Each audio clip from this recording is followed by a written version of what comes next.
I kept rehearsing the sentence in my mouth the way you rehearse a prayer you don't quite believe in, quietly, desperately, tasting each word for how it might betray me. It wasn't the fear of being wrong that stopped me. I could live with wrong. Wrong is ordinary. Wrong is a man shrugging and saying he didn't know. What I couldn't live with, what my body seemed to understand before my mind did, was the sound that would follow if I spoke, and they decided I'd stepped out of line. There are moments when you feel your conscience like a weight on your tongue. It presses down until swallowing becomes a choice. Breathing becomes a choice. You start measuring the room with your eyes the way an animal does, counting exits, gauging distance, reading faces for permission that isn't there. I remember how my hands looked, not dramatic, not shaking, just still, too still. The kind of stillness that isn't calm, but containment. Like holding a lid down on something hot so it won't boil over in front of everyone. The warning was simple. That was part of what made it unbearable. It wasn't poetry. It wasn't a speech. It was one small truth, sharp and plain. The kind of truth that doesn't ask for approval. The kind that doesn't care if you're tired or hungry or frightened or loyal. But there was a rule I had learned without anyone teaching it to me. Truths like that don't belong to people like me. I could feel the sentence inside my chest, pushing up each time the air changed, each time a voice rose or fell, each time a decision hung in the space between men the way smoke hangs when nobody opens a window. I kept waiting for the right pause, for someone to look at me directly, for a gap wide enough that my words could slip through without being noticed as disobedience. The gaps never came, and even if they had, I'm not sure I would have used them. Because I knew what words do in rooms like that. Words become records. Words become witnesses. Words become weapons that can be turned back on the one who spoke them. You don't just say something. You place yourself on the table with it. I watched mouths move. I watched nods. I watched the kind of quiet agreement that isn't agreement at all, but surrender to momentum. There is a particular sound a group makes when it is already decided, even if no one has said the final thing out loud yet. It's a sound like paper settling, like chairs taking weight, like air leaving a sealed container. My mind kept doing what it always did when fear met duty, bargaining. Maybe they've already thought of it. Maybe it isn't my place. Maybe I misunderstood. Maybe it won't happen the way I'm imagining. Maybe the risk is exaggerated. Maybe I'm only anxious because I'm tired. Maybe I'm the problem. Each maybe was a thread I could wrap around my throat until I didn't have to feel the sharp edge of certainty anymore. And the worst part was how natural it felt, how quickly my brain offered excuses the way a body offers sweat and heat. Automatic, protective, shameful in hindsight, except I wasn't allowed hindsight yet. I only had the moment, and the moment was crowded, and the moment was heavy, and the moment didn't care about my private logic. I remember trying to speak once, not with words, but with my face.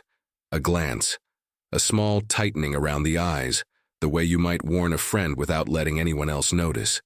But nobody was looking for warnings. They were looking for compliance. They were listening only for answers that fit the shape of what had already been decided. It's strange how the body betrays you when you're trying to do the right thing. My throat went dry, as if the sentence itself was burning the inside of me. My jaw ached from holding shut. I could feel my pulse not in my chest but in my tongue, as though it wanted to beat the words out of me without permission. And still, I stayed where I was, as if remaining in place could be mistaken for innocence. I told myself I would speak in a minute. I told myself I would wait for one more opening. I told myself the warning could come later, privately, quietly, without the danger of witnesses. I told myself anything, because the alternative was admitting the truth that was forming, cold and solid, beneath all my excuses. I wasn't deciding whether to speak. I was deciding how to live with not speaking. By the time I understood that, my silence was already in the room, seated among them, accepted without question. By the time I was allowed to know where we were going, my mouth had already learned the taste of keeping things to itself. It was the kind of place that made men talk softly without being told, not because it was sacred, but because the walls felt as if they could repeat you. A narrow building pressed into a landscape that refused to care about plans. The air carried damp and old smoke and everything inside, boots, coats, paper, metal, seemed to hold on to the same tired odor of bodies that hadn't properly slept in too long. I wasn't important enough to stand at the center of anything. I was important enough to be nearby, close enough to hear, close enough to understand what a certain tone meant when someone used it, close enough to see how decisions were shaped before they were spoken, the way you can tell a storm is coming by the behavior of animals long before the first drop falls. There were men who spoke, and men who didn't. That was the first order in any room. Not written anywhere, not announced, just absorbed the way cold seeps into your bones. The ones who spoke had the right to take up space with their voices. The ones who didn't learned to fold themselves smaller, to speak only when addressed, to answer with the shortest possible truth, and then vanish back into usefulness. I belonged to the second kind. In the beginning, I told myself it was discipline. I told myself silence was professionalism. But it wasn't that clean. It was something else, something made of instinct and observation. You learned quickly what happened to people who made the wrong kind of noise. Not always punishment in the obvious sense. Sometimes it was worse. Sometimes it was a look that went through you like you were suddenly transparent.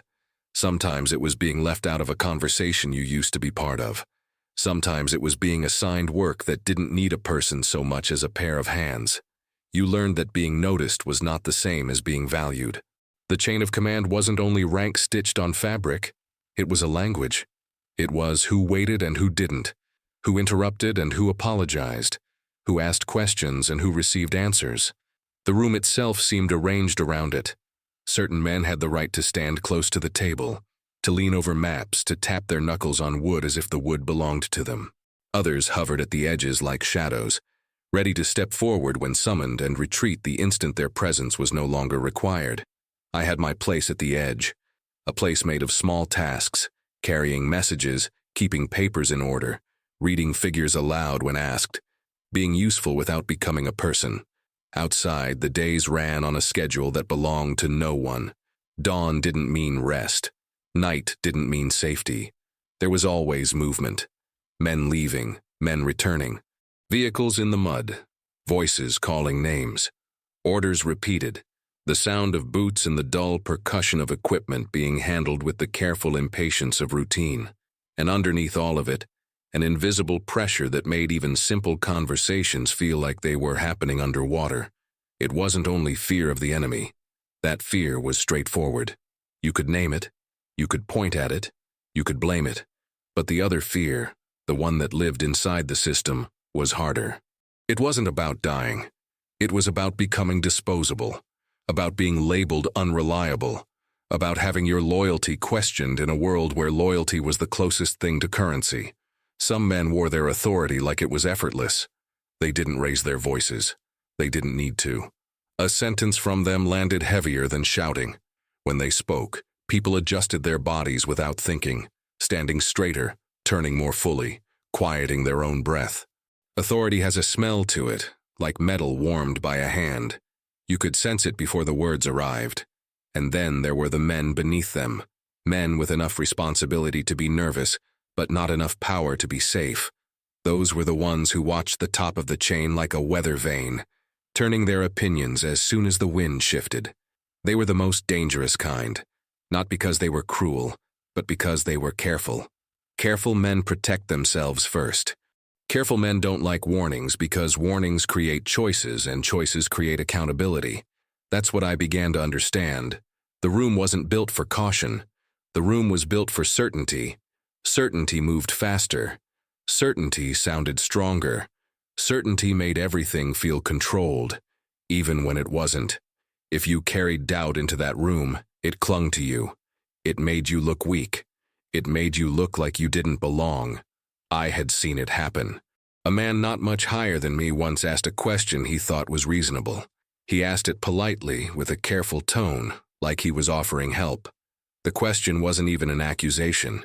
It was just a pause, a moment of friction against the wheels, and the room turned on him without turning on him. No one shouted, no one threatened. There was simply a long silence that made him regret his own existence. Someone answered him with a phrase that sounded like instruction but was really correction. "That won't be necessary." Another man smirked, quick and small, as if enjoying the lesson. After that, the questioner spoke less. He kept his eyes down more. The room had trained him. It had done it gently. It had done it efficiently. That was the kind of consequence that stayed with me. Not dramatic punishment, not prison, not a bullet. Something quieter.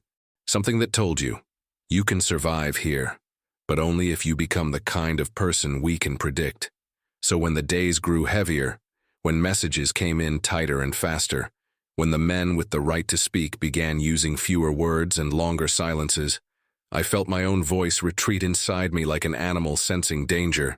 Meetings happened more often, not formal gatherings with speeches, just clusters of men around a table, shoulders close, heads bent, fingers tracing lines on paper. Cigarettes burned down to the filter. Coffee went cold. The same names appeared again and again, spoken with familiarity that felt almost intimate. Not because anyone cared about the names, but because the names were pieces on a board. I was there for these moments the way furniture is there. Present, necessary, unnoticed unless someone needs something. I would stand behind, a step back, watching faces. Watching how a certain pair of eyes held steady when someone else suggested a change. Watching how quickly another man swallowed his own hesitation. Watching the tiny, invisible negotiations of fear and pride.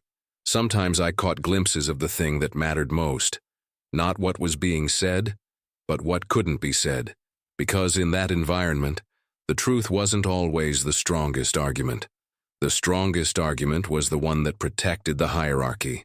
There were rules for speaking that no one wrote down, but everyone obeyed. You didn't contradict someone above you in front of witnesses. You didn't introduce uncertainty when the room demanded confidence. You didn't slow things down unless you had authority to justify the delay. And above all, you didn't make a decision feel fragile. That last one was the quiet foundation of everything. A plan could be flawed, but it had to look solid. It had to sound inevitable. Because if it sounded fragile, it threatened more than the outcome. It threatened the belief that the system was competent, that the men leading it deserved their place. So the room protected itself. And I learned to protect myself inside it.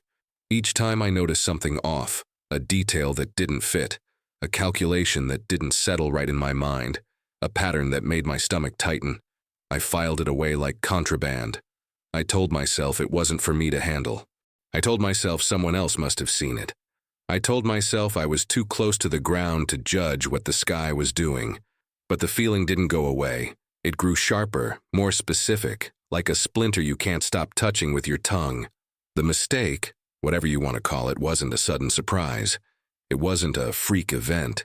It was something taking shape in plain sight, slowly, politely, with signatures and confident voices.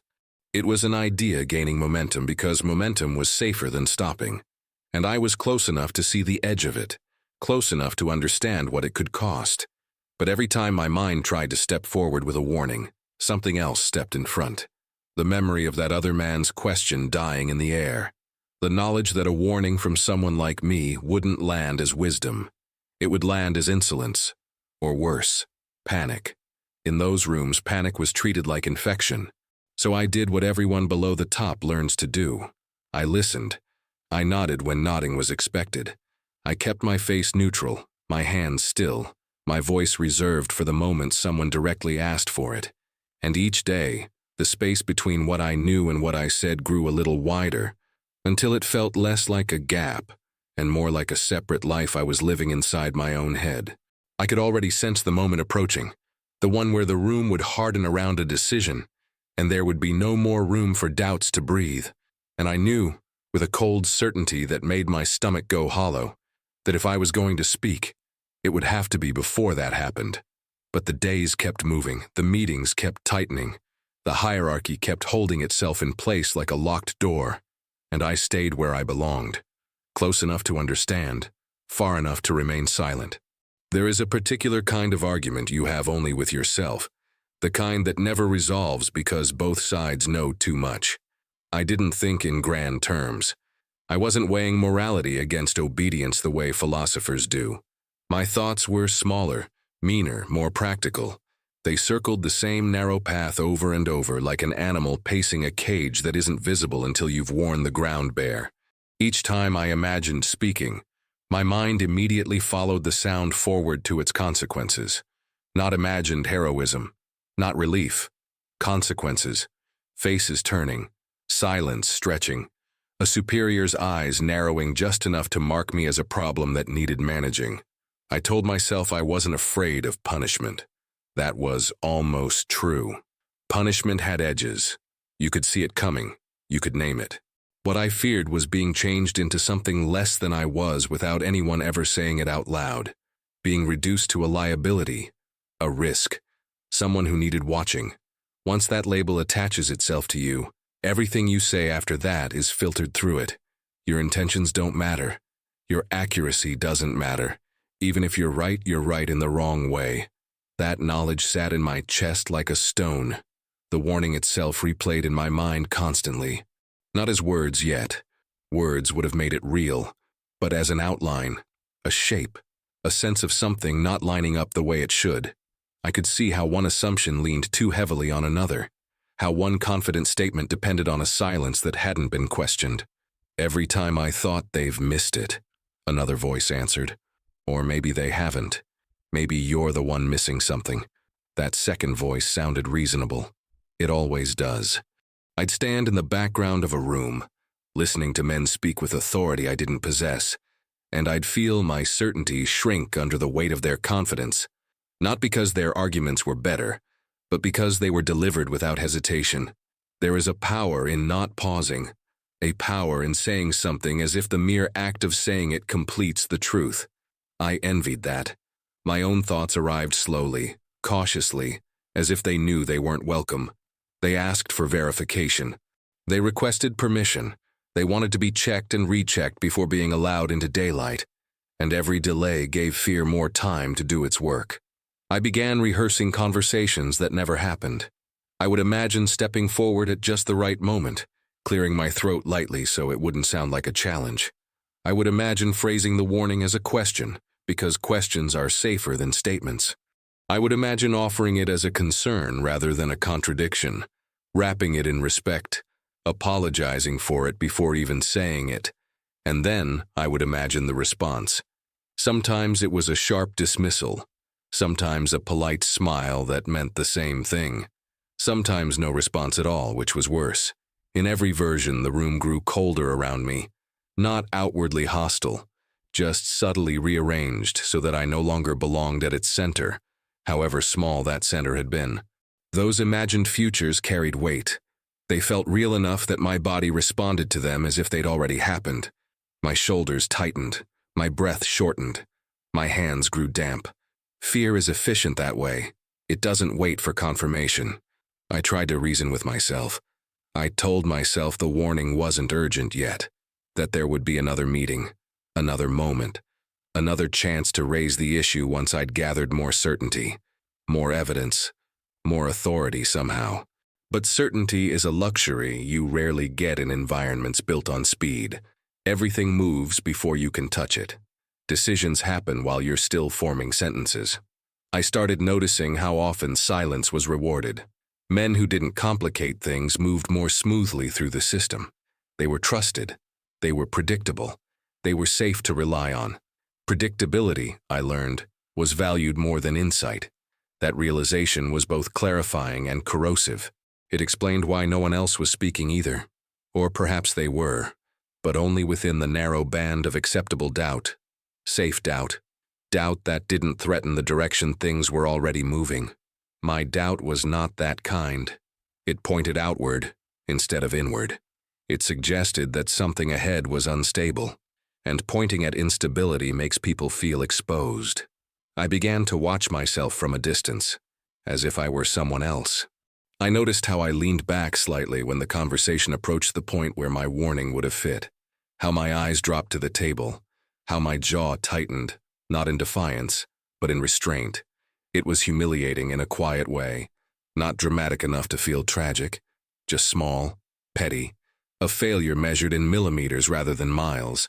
I told myself I was being responsible, that I wasn't qualified to derail momentum, that I didn't have the full picture, that speaking out of turn could do more harm than good. All of those things were partly true. That's what made them dangerous. Partial truths are easier to hide behind than lies. The pressure increased as the days went on. The language in the room shifted subtly. Fewer conditionals, fewer hesitations, plans spoken as if they were already facts. When people speak about the future in the past tense, you know a line has been crossed. I felt my opportunity narrowing. There were moments, brief, almost imperceptible, when I sensed the room might tolerate interruption. A pause after a statement, a breath before a conclusion. I could feel my body tense during those moments, preparing to move, like a runner at the line. And then someone else would fill the space, a stronger voice, a safer voice, a voice that confirmed rather than questioned. Each time that happened, relief and regret arrived together. Relief that I hadn't exposed myself. Regret that the burden was still mine. I began sleeping poorly. Not because of what might happen, but because of what might not be stopped. My mind ran scenarios I couldn't shut down. I'd wake with my heart racing, my mouth dry, the outline of the warning pressing against my teeth. In the quiet hours, without the hierarchy around me, the warning felt obvious, clean, almost simple. In daylight, surrounded by certainty, it felt reckless. I learned something unsettling about myself during that time. I learned how easily I could be convinced to stay quiet if silence was framed as maturity. No one ordered me to keep my mouth shut. No one threatened me. The system didn't need to. It simply made the cost of speaking visible and the cost of silence abstract. Abstract costs are easy to postpone. Concrete ones are not. And so I kept postponing. I told myself I was waiting for the right moment, but what I was really waiting for was a version of myself who was braver than the one standing there. That version never arrived. And with each hour, each meeting, each unchallenged assumption, the silence between my thoughts and my voice grew denser, heavier, harder to push through. I could feel it becoming a habit. I could feel it becoming a choice. And still, nothing had been said. The decision didn't arrive with drama. It didn't announce itself. It settled into the room the way dust settles, quietly, naturally, as if it had always been meant to land there. We were standing closer than usual that day. Fewer people, less movement. The air felt tight, used, as though too many conversations had already happened inside it without being let out. Papers lay flat on the table, no longer shuffled or corrected. That alone told me more than any speech could have. When papers stop moving, the mind has stopped moving with them. A voice spoke, steady, practiced, and outlined what would be done, not as a proposal, as a confirmation. The tone carried that particular authority that doesn't invite response. It was the tone of something already agreed upon elsewhere, beyond the room, beyond reach.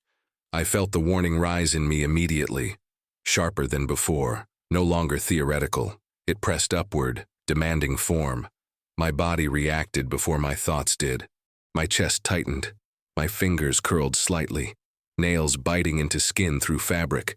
My jaw locked as if to hold something back that wanted out. This was it? I knew that with a clarity that left no room for comfort. This was the last moment where sound could still alter shape. After this, everything would move forward on rails. The warning was ready now, fully formed, not vague, not wrapped in maybes. It had edges, it had weight, it had consequences. I could feel them lined up behind it like shadows waiting to be cast. All I had to do was open my mouth. The room went quiet in that way that pretends to be space but is really closure. A pause, not for questions but for acknowledgement. Heads inclined. A pen was lifted then set down. The smallest gestures rehearsed and final. I felt myself step forward internally without my body moving. A strange sensation, like leaving something behind. For a fraction of a second, I imagined the words leaving me. I imagined the shift in the air. I imagined the room turning just enough to recognize disruption. And then I imagined the cost. Not punishment, not shouting. Something colder, the tightening of expressions. The look that says, "Why are you doing this now?" The invisible mark that would follow me out of the room and into every interaction afterward. I thought of all the moments I had survived by being unnoticed. All the quiet competence that had kept me in place. All the ways I had learned to be useful without being dangerous. And I understood, with a clarity that felt like betrayal, that speaking now would make me dangerous. My throat burned. The muscles at the back of my neck ached from restraint. I swallowed, and the sound of it felt loud in my own ears, though no one else noticed. That swallow did more than any word could have. It sealed the decision. The voice in the room continued, moving toward conclusion. A nod was exchanged. Someone said a phrase that sounded procedural, harmless, but carried the weight of finality. I felt time tilt forward. I realized then that silence isn't always passive. Sometimes it's an act. Sometimes it's something you do deliberately, even when every part of you is resisting. I stood there, breathing shallowly, my warning intact and useless inside me. I watched the moment pass the way you watch a door close slowly, knowing you could reach it but choosing not to. When the conversation ended, there was no release, no relief, just a hollowing out, as if something essential had been set down and left behind in that room. People shifted. Papers were gathered, chairs moved. The room loosened again, already forgetting the tension it had just carried. Someone spoke to me afterward about a minor detail, their tone normal, unburdened. I answered them. My voice sounded steady.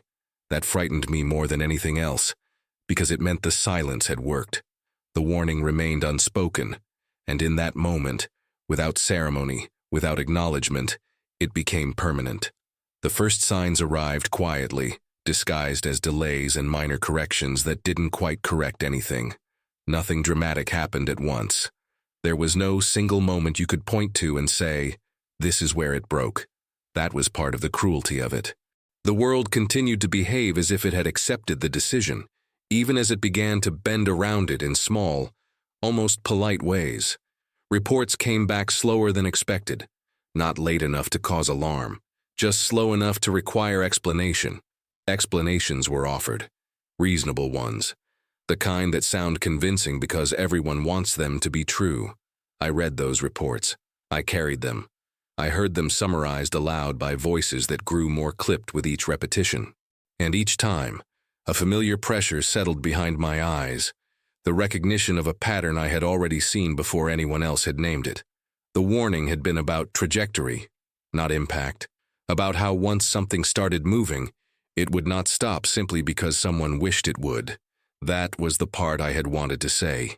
That momentum, once created, does not negotiate.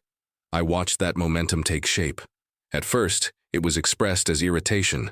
Small, sharp comments exchanged between men who had previously spoken with ease. A tightening around the mouth when numbers were read. A pause before answering questions that should have had easy answers. Then it became adjustment. Timelines were revised. Expectations reframed. Language softened in some places and hardened in others. Words like temporary and manageable appeared more often. They were meant to reassure. They did not. I noticed how often people avoided meeting each other's eyes, how conversations ended sooner than they used to, how silence began to occupy more space, not the disciplined silence of authority, but the uncomfortable silence of people who sense that something is slipping out of alignment. Through all of it, no one mentioned the possibility that the original decision itself might be the source of the problem. That idea remained untouched, preserved like a fragile object no one dared to handle. It would have required someone to say, "We were wrong," and that kind of sentence costs more than most are willing to pay. I carried on with my tasks. I delivered messages that grew heavier with implication. I watched men read them and exhale slowly, as if trying to empty themselves of a truth they didn't want to carry forward. The atmosphere changed. It wasn't fear yet. Fear is sharp. This was something duller, a persistent unease, the sense of walking on ground that no longer felt solid, even though it looked the same. And underneath it all, my silence continued its work. Every confirmation of the pattern felt like a private indictment. Each time a complication emerged exactly where I had feared it would, I felt a tightening in my chest that had nothing to do with surprise.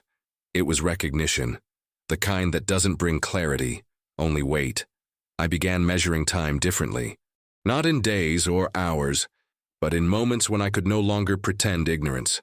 Those moments accumulated, stacking one on top of another, until they formed something solid and immovable inside me. There was no single disaster yet. That made it easier for everyone to keep going. As long as consequences arrive in pieces, they can be explained away. It's only when they arrive all at once that silence becomes impossible to maintain. But I could feel the pieces assembling. I saw it in the way men stopped asking certain questions altogether, in the way conversations became narrower, focused only on what could still be controlled, in the way responsibility was spoken of indirectly, as if naming it might cause it to attach itself to someone. I thought often about how easily the warning could have fit into the early discussions, how small it would have seemed then, how it might have altered the shape of what followed, not erased risk entirely, but redistributed it, slowed it, made it visible. Instead, visibility arrived too late. The first undeniable confirmation came not as catastrophe, but as inevitability. A report that didn't argue anymore. It simply stated, no qualifiers, no optimism, just facts, laid out with a flatness that suggested exhaustion. I read it twice. The second time I felt nothing at all. No shock, no anger, only a strange, hollow calm, as if my body had been preparing for this moment for weeks and was relieved to finally stop bracing. Around me, reactions varied. Some men swore quietly. Others grew very still. One man laughed once, briefly, in a way that had no humor in it, and then stopped. Still, no one spoke the thought aloud. The system did what systems do when confronted with their own failure. It absorbed the impact and continued to function. Adjustments were made, new orders issued, language shifted again, this time toward containment rather than confidence. And through it all, I remained unremarkable. No one accused me. No one questioned me. My silence had protected me exactly as it was supposed to. That protection felt heavier now than any consequence I had feared before. Because each step forward, each measured response, each quiet attempt to manage what was unfolding, carried with it the echo of a sentence that had never been spoken. A sentence that would never be spoken now because its time had passed. The warning once withheld did not disappear. It simply became irrelevant. And that, I learned, is sometimes the most devastating outcome of all. I still think about the moment before everything hardened, before the silence became history instead of choice. Time has a way of sanding down events until they feel distant, almost abstract. But silence resists that process. It doesn't fade. It doesn't blur. It stays precise, preserved in the exact shape it took when you first decided to keep it. I have forgotten faces. I have forgotten dates. I have forgotten the order of certain days. But I remember the physical sensation of that restraint with unsettling clarity, the tension in my throat, the way my tongue felt too large for my mouth, the ache behind my eyes from holding something back that wanted to be released. Those sensations never fully left me. They learned how to wait. Long after the movement ended, long after the noise receded and the routines changed, the silence followed me into quieter places, into rooms where no one outranked me, into moments where no one was watching, into the spaces where excuses no longer had witnesses. People sometimes assume guilt announces itself loudly, that it arrives with regret you can point to, words you can confess, a story you can tell that leads to some form of release. That hasn't been my experience. Guilt, at least the kind born from silence, is quieter than that. It doesn't demand attention. It simply occupies it.